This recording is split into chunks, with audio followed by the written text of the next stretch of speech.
Welcome to the Redefining Sales podcast, where we reimagine and redefine sales in a digital world.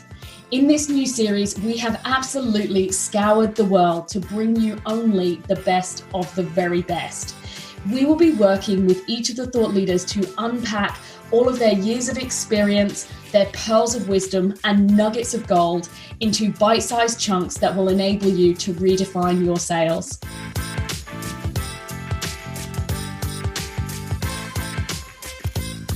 Welcome back to the Redefining Sales podcast. This week we have the incredible Julie Masters.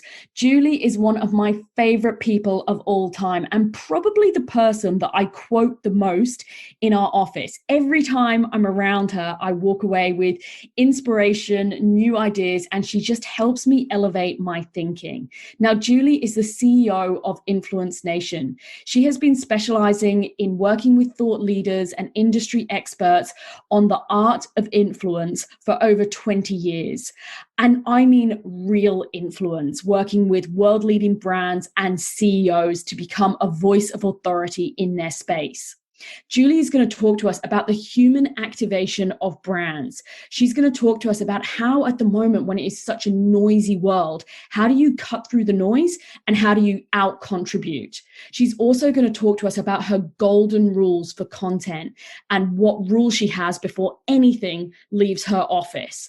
And so if you really want to understand the true meaning of influence and not some of the misunderstandings and how you can elevate your game, play a bigger game, then grab a pad and a pen, listen along to one of my favorite human beings that there is, the amazing Julie Masters.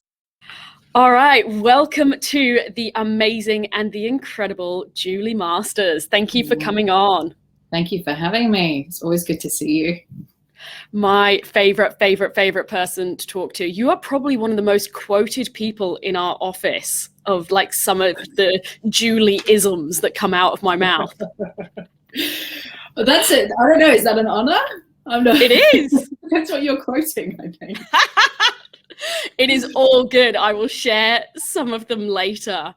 So I actually want to dive straight into it because there is so much gold and wealth of knowledge in your brain that I want to tap into for our audience. But I want to dive into it and start actually with just setting that foundation of what to you is it to be influential? And what I mean by that is when you talk about influence, I feel it's one of those words that everyone has their own interpretation and everyone wants to suddenly talk about Kylie Jenner and Kim Kardashian, which is not typically what I'm talking about.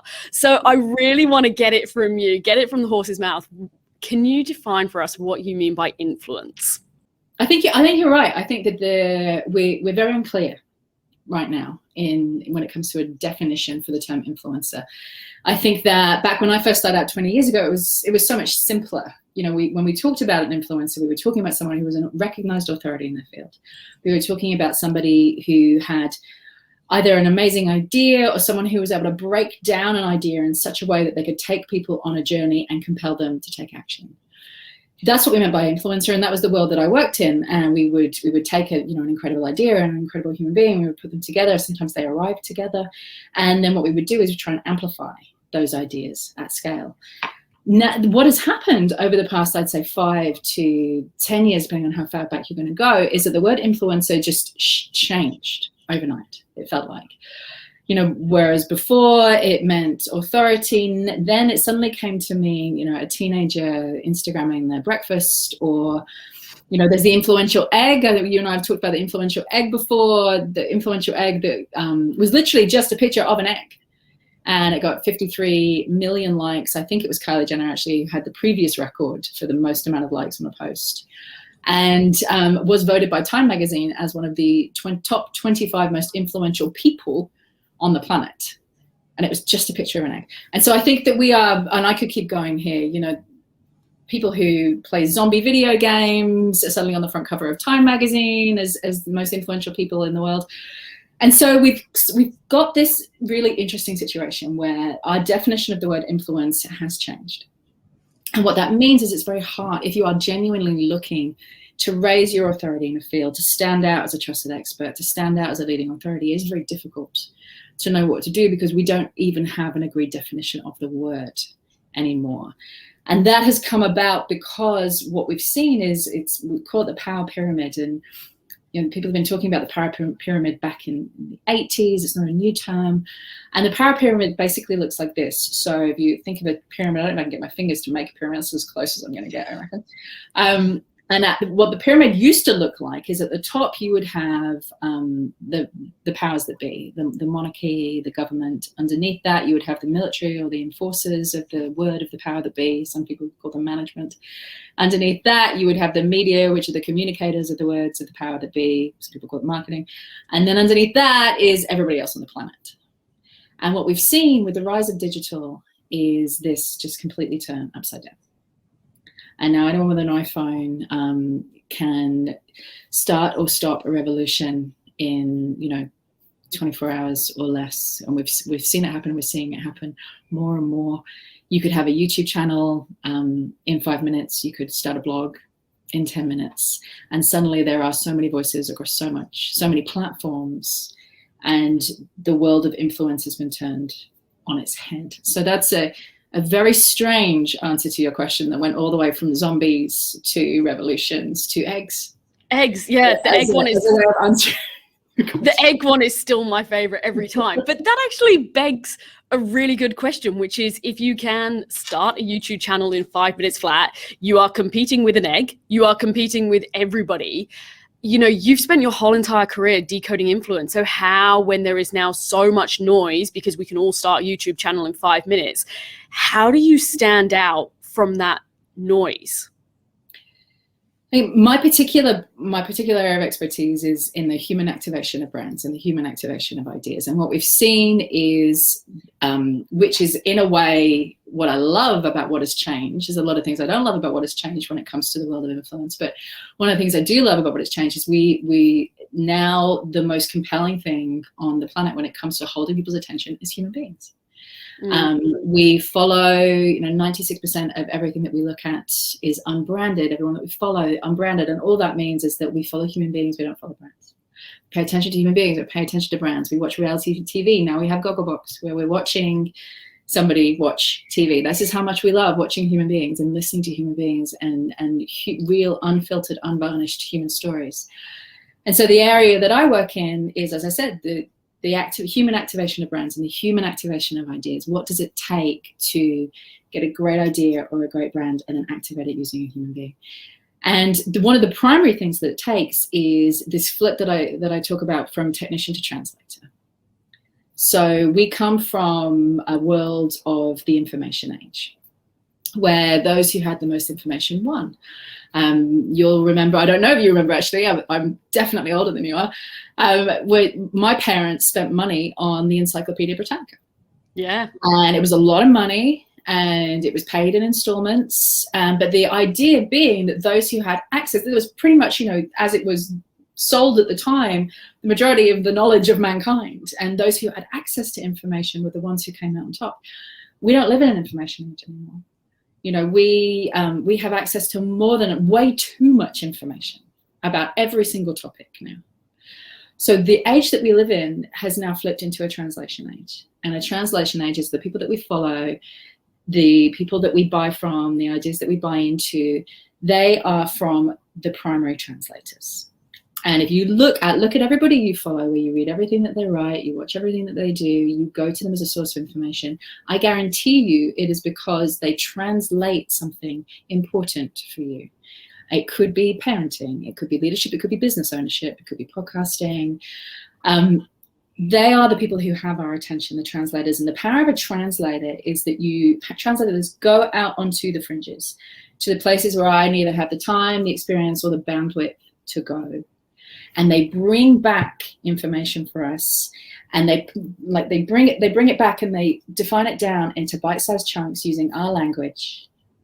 And that's how they put it out into the world. And so what you'll find with translators, if you're looking at making that flip from being a technician into being a translator, is that translators are able to go, look, you don't need to worry about all of that.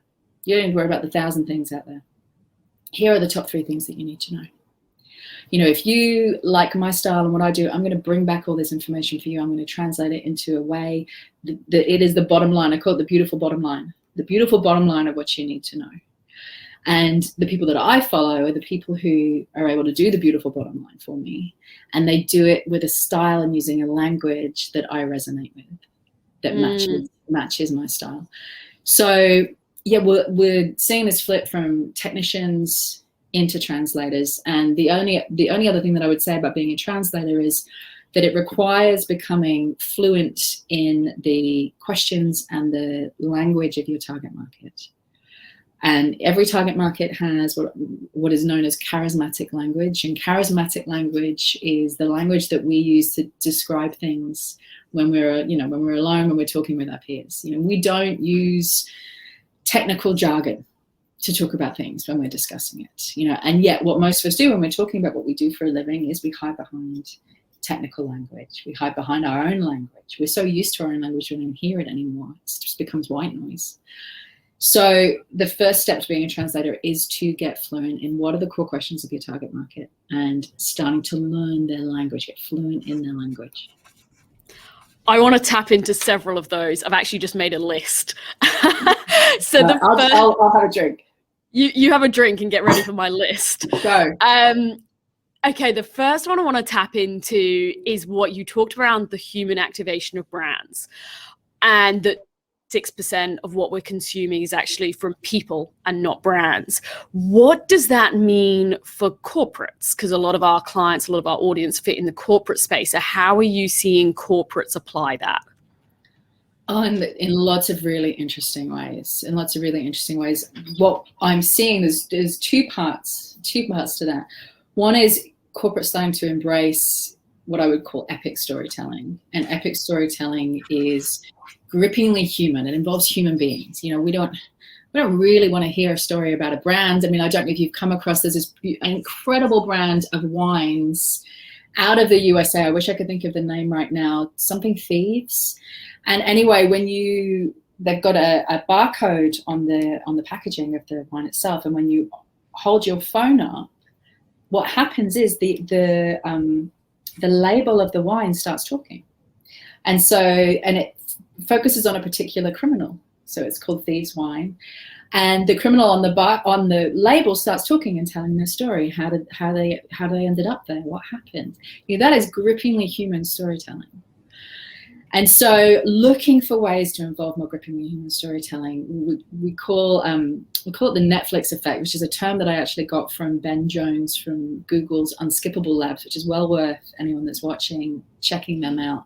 Basically, Google's Unskippable Labs takes, I think it's 5 billion hours that gets uploaded to YouTube every single day of videos. And they take all of those videos and they run experiments to see if they can figure out what makes an unskippable story. So, the skip button down the bottom right-hand corner that we press when an ad comes on, what makes us not press skip? What makes us watch a story all the way to the end? And they've run some amazing experiments, but one of the things they talk about is the Netflix effect.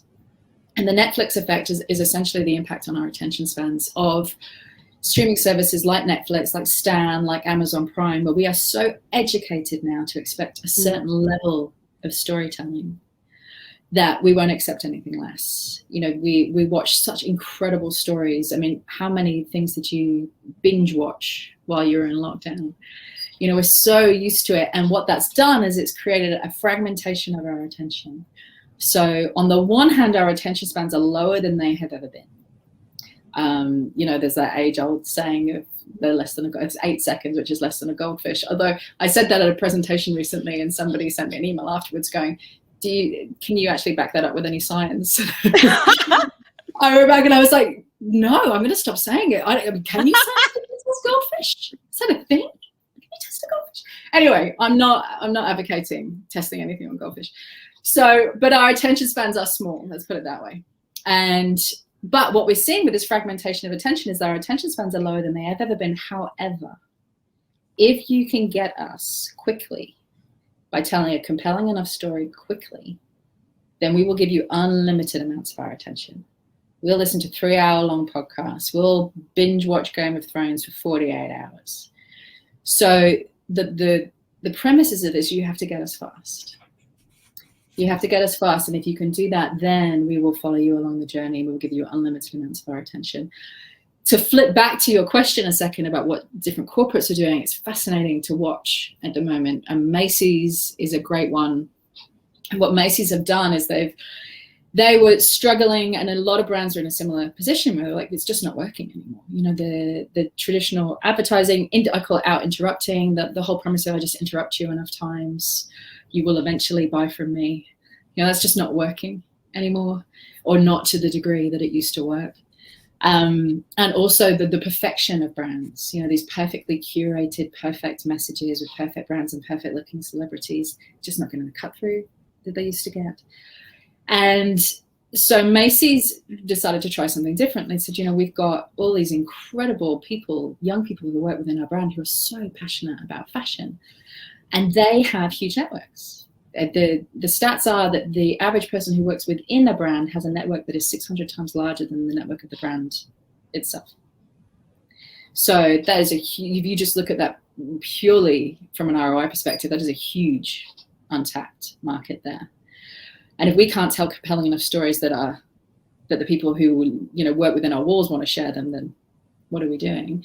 So they went out to those individuals and they called it the Macy's Style Crew, and they said, if we elevate you, we'll give you a platform, we'll give you permission.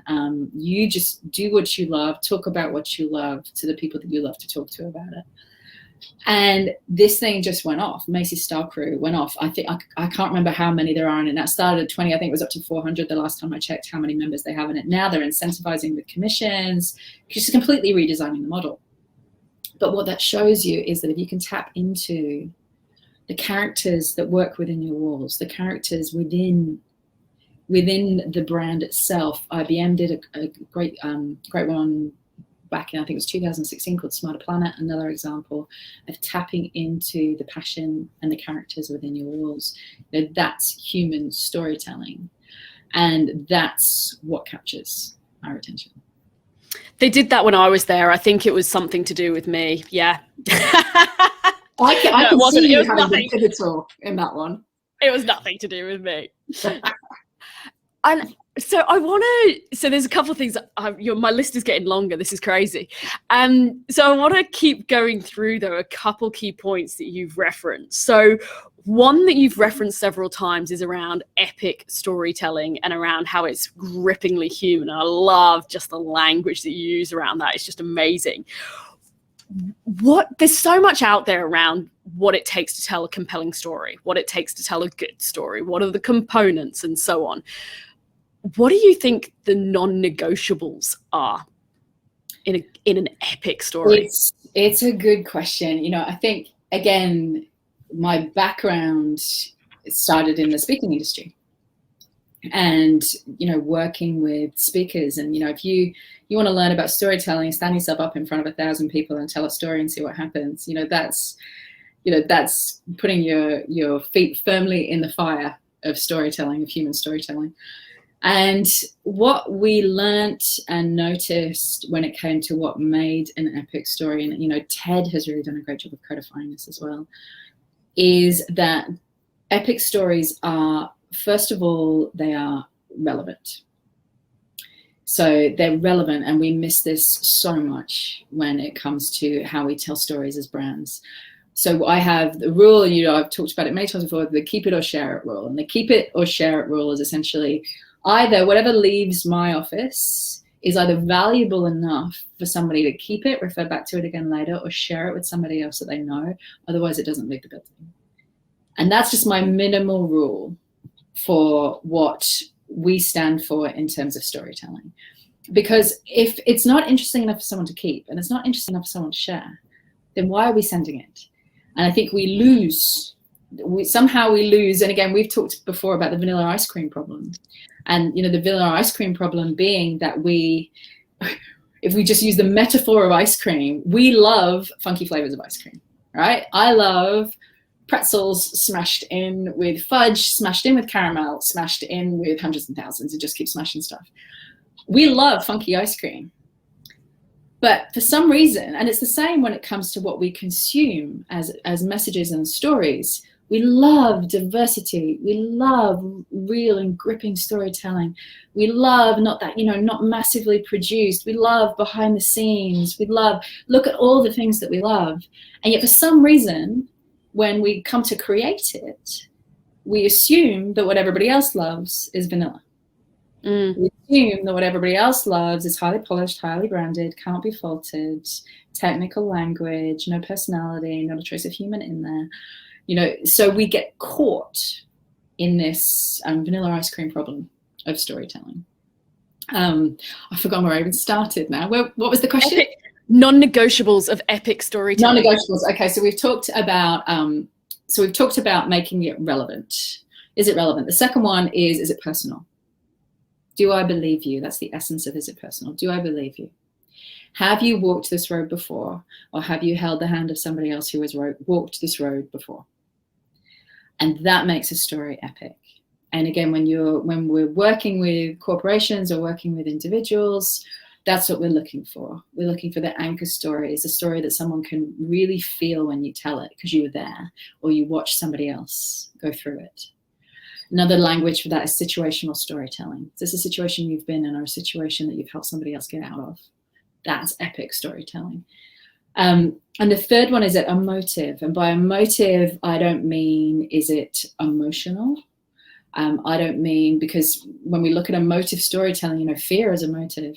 Fear, drama, and outrage, the three words that rule most of the storytelling that's happening in the media right now, they're all emotive languages.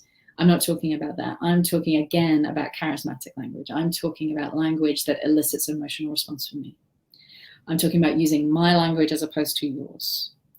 If I were to put a presentation together or put an event together or a trends report together and I were to call it, the 3 trends in data reporting for the IT industry in 2022. There's a few people who might pick that up who are just really deadly serious about the topic. However, if we called it, and this isn't exactly right, but if we called it, how you're gonna dominating in data reporting, 2022. That dominate is an emotive word. And again, this is where charismatic language gets interesting, because there's certain industries where that word works really well. I wouldn't use that language if I was talking to a group of nurses, for example, or people who are in a caring profession where that's not an appropriate word and it's a word that elicits a negative emotion. So again, getting fluent in the charismatic language of the people you're trying to reach. And I love so many aspects, but tapping on a couple, I love the keep it or share it rule. And that's actually one that after we heard Julie speak for the first time, because I've heard you speak so many times and just can't get enough, but that was something we actually applied in our office and said, if we work on our own work or a client project, is it a keep it or a share it? And it was I've found in the business it's been a really good filter that when we're up against a client deadline and it's like, go, they want it tomorrow.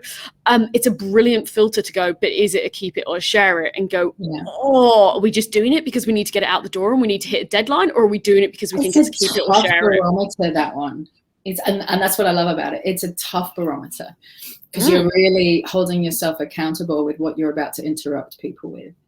And there's this beautiful languaging. It's a real estate agent out of Perth. Her name's Gia Lee, and she was struggling to make it as a real estate agent, and she was doing all the normal things, interrupting people as many times as possible, like phone calls, door knocks, putting direct mail in their letterbox, etc., etc., etc. And she wasn't getting anywhere close to where she wanted to be.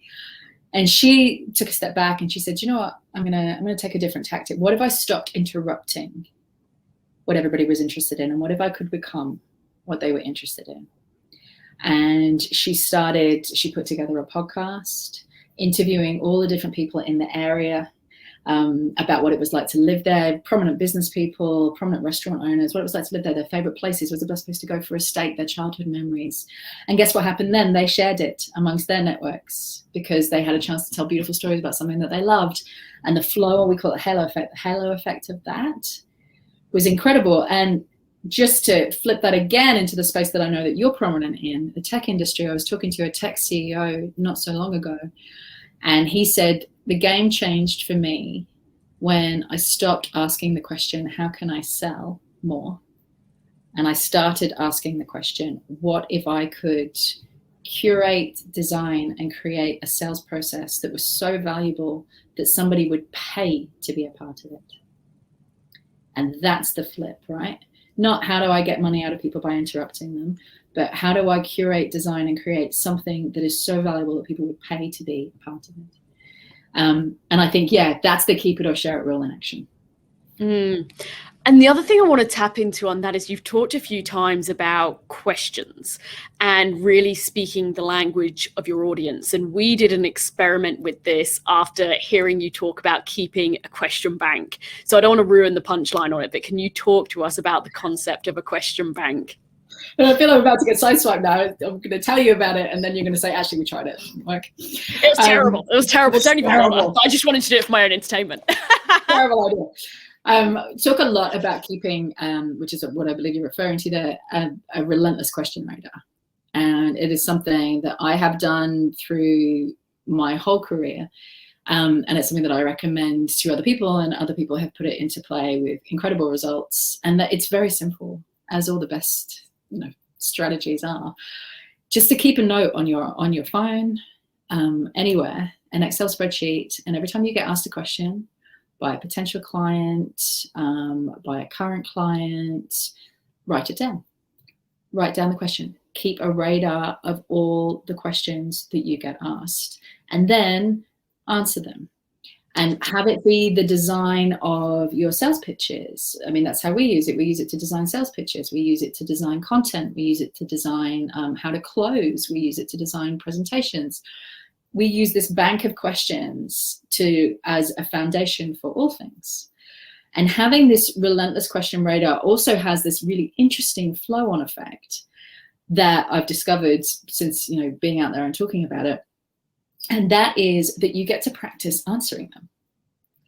If you sit down and once a month with your team, make a time and go, right, let's kick into the question bank here. Here's a question, right?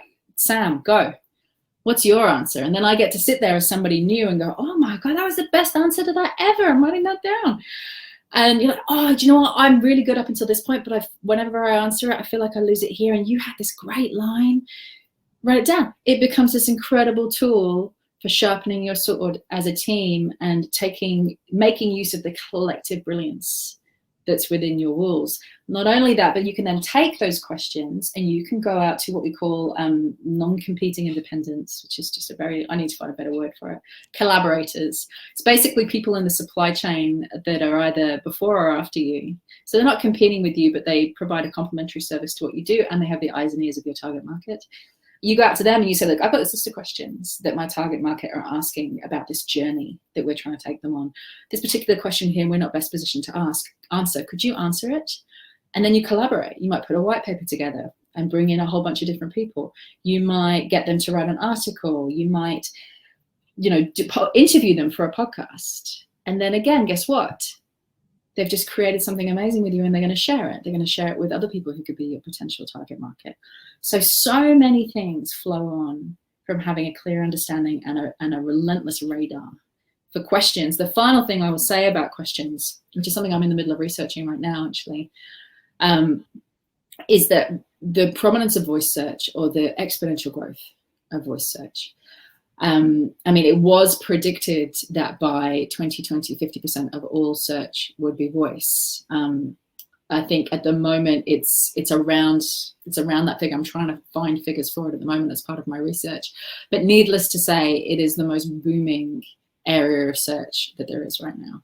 And what happens when we use our voice to search, when we use Siri, when we use Google Home, when we use Alexa, what happens is we search using questions. We search using questions. It completely changes our behavior when it comes to search. We rarely search using questions when we're just typing into Google, but when we use our voice, we ask questions. And what that means is that those companies, those advisors that understand the questions of their target market and the exact language that they are using and own the answers, they are the ones that are going to dominate search in the future.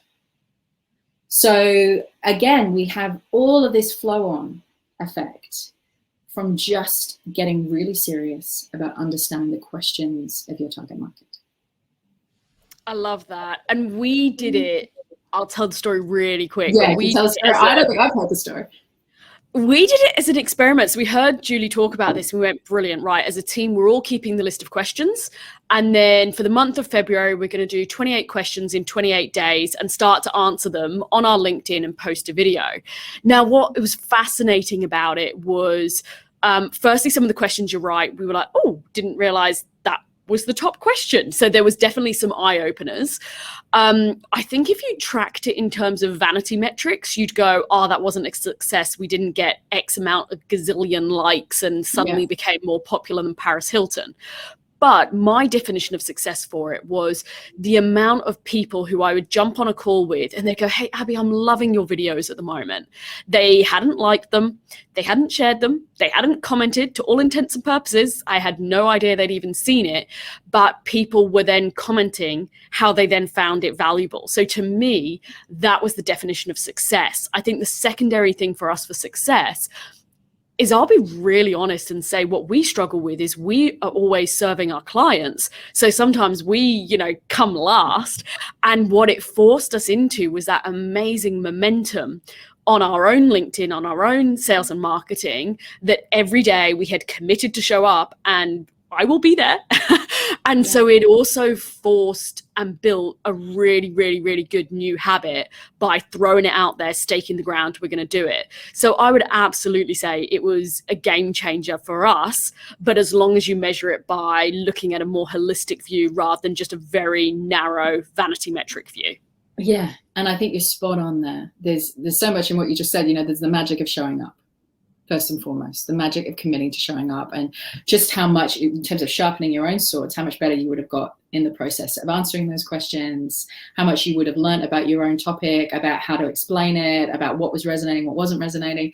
I'm assuming that maybe people are asking other questions as well. So you're building your question bank by putting all this, putting it out there.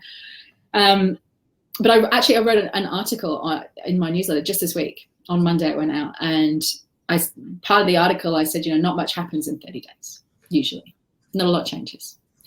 Occasionally, every once in a while, there might be a conversation that changes the game. There might be a door that opens. There might be a client that suddenly says yes. But usually not much happens in 30 days.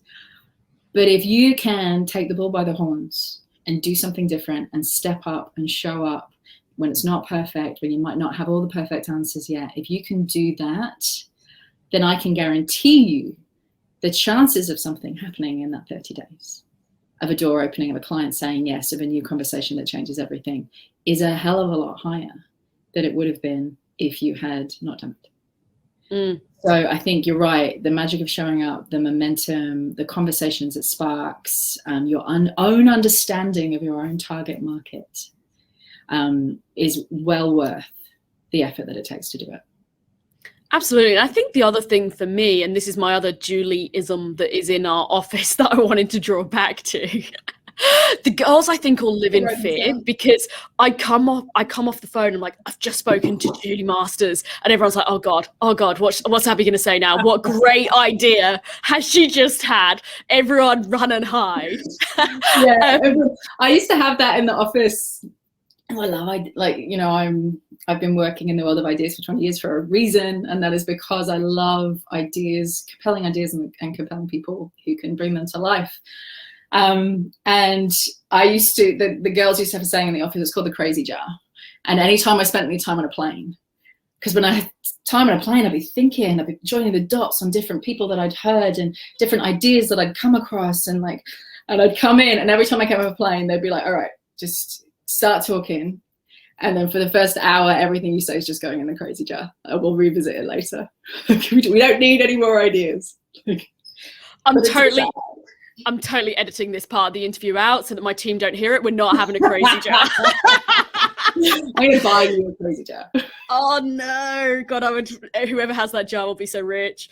But what it does bring me to, so coming back on track, because I wanted to talk to you about this piece is something I think has been a game changer for me that I've learned from you has been the concept of, you talked before several times about people's strategies is out interrupt. If I interrupt you enough, you'll pay attention.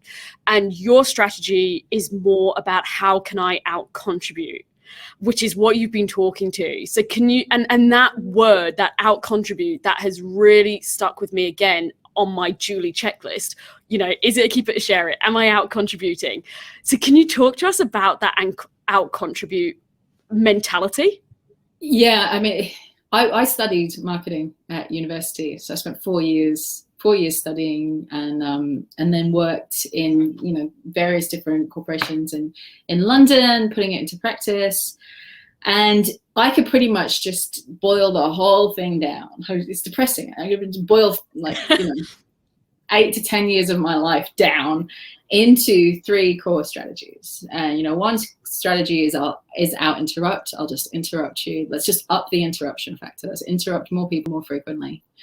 And, you know, digital has given us this beautiful platform for interruptions. It's one of the things that it's brought that, you know, I think has this incredible potential, but the way that we're using it right now is at a very minimal degree, at a non-helpful degree. And that is, now we just have more places to interrupt people. We're not thinking any harder about how we want to communicate. We're able to up our interruptions. And, you know, I tell this story about my mum, and, you know, my mum, she's no interest in tech, none at all. She has no, like, not interested in social media. She not interested in email, not interested in tech at all. And I called her, and this is a while ago now. I called her and I was like, you know, how you doing, Mum? And she said, oh, you know, I've come across this amazing thing, this amazing new thing. And I was like, what is it? And she's like, oh, it's your dad set it up. What I do is I put on EastEnders, and then I pause it, and I go and make a cup of tea. And then 5 minutes later, I come back and I press play, and then I just fast forward all the ads. It's brilliant. And, you know, it just got me, it really hit me. I was like, oh my God, if my mum, my 70-year-old mum has figured out how to stop being interrupted. The other strategy, that when I said 3 strategies, is outspend. If I just spend more than anybody else, then I'll be guaranteed to get attention and engagement and impact. And again, if my mum's figured out how to stop you from interrupting her, how to stop people from outspending to get her attention, and the third one is volume, I'll just outshout everybody else. I'll just get louder. You know, if she's figured out how to avoid all these 3 strategies in the time it takes to make a cup of tea, then, you know, the future of these strategies appears to be limited unless we can find a smarter way of doing it. And, you know, there's all kinds of innovations in this space right now. And if you want to see the best of the best in this space right now, you know, B2C is where it's at. You know, there's amazing innovations there when it comes to lead nurturing, when it comes to, you know, focusing down on questions, epic storytelling. Also, you know, one of the best places that I'm looking right now is Kickstarter. You know, I'm fascinated with the idea of Kickstarter, the fact that, you know, in a 2-minute video, you can convince me to pledge money for an idea that I didn't know existed. You know, they're on the edges. That's where we're finding the most inspiration at the moment. But to come back to the point is that most of us, to some degree, fall back on these 3 strategies because it's all we've ever done, it's all we've ever known, it's all we've ever been taught. So outshout, outspend, or out interrupt. And what we need to start looking at now, focusing on exactly the keep it or share it rule, is out contributing. How do I out contribute everybody else in my space? Because the people that you trust, people that you follow, people who you pay attention to, and all influence really is the ability to say, you know, look over there, and have somebody be engaged enough to look, and hopefully trust you enough to take action. Those people are usually the ones that have out contributed everybody else in that space for us.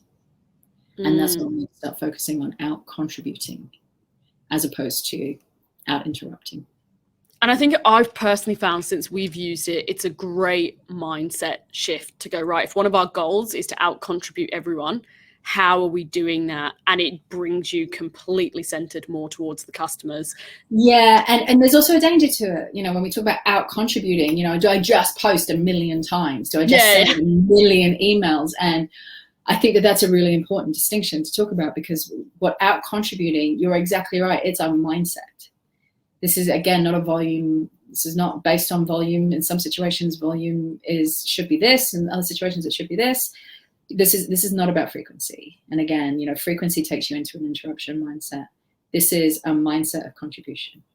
This is, my job as a translator is to decode a journey, a very particular journey for the people that I'm trying to serve.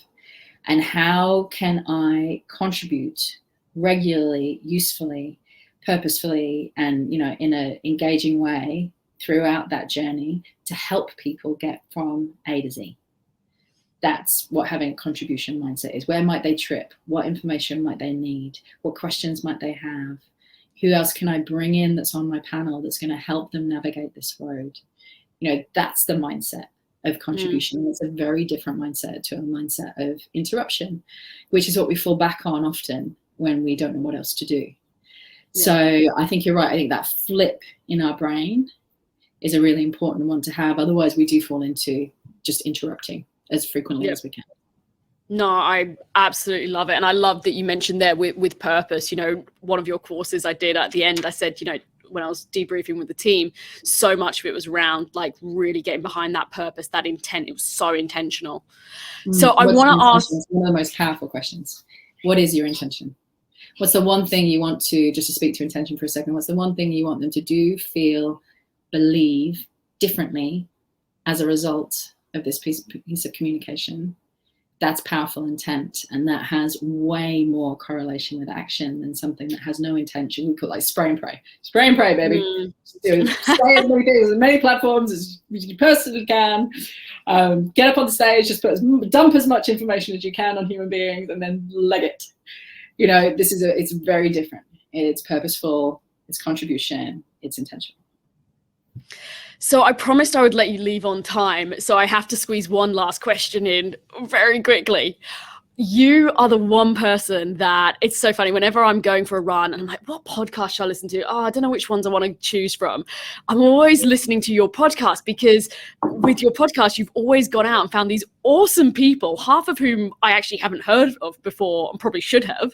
And they just come in with the latest and the greatest and this amazing stuff. So if you are that translator for me, that you go out onto the fringes, you bring it back and you translate it. So yeah, if you're ever looking for a really great podcast, Julie, if ever I'm undecided, I'm like, let's see what Jules has released.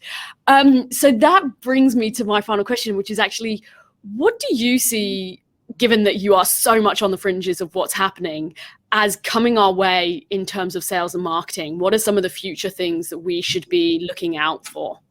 Oh, so many things. Probably the big one at the moment for me is the future of storytelling. There's some fascinating innovations happening at the moment when it comes to storytelling. There's literally the chemical makeup of a compelling story. There's people like Paul Zak, that's a podcast episode, who have got a company called Immersion, and what they do, they can now predict with 80% accuracy if they show you a particular story. So they make you wear a Fitbit, and they measure your vital signs, which is a symbol of having oxytocin in your system.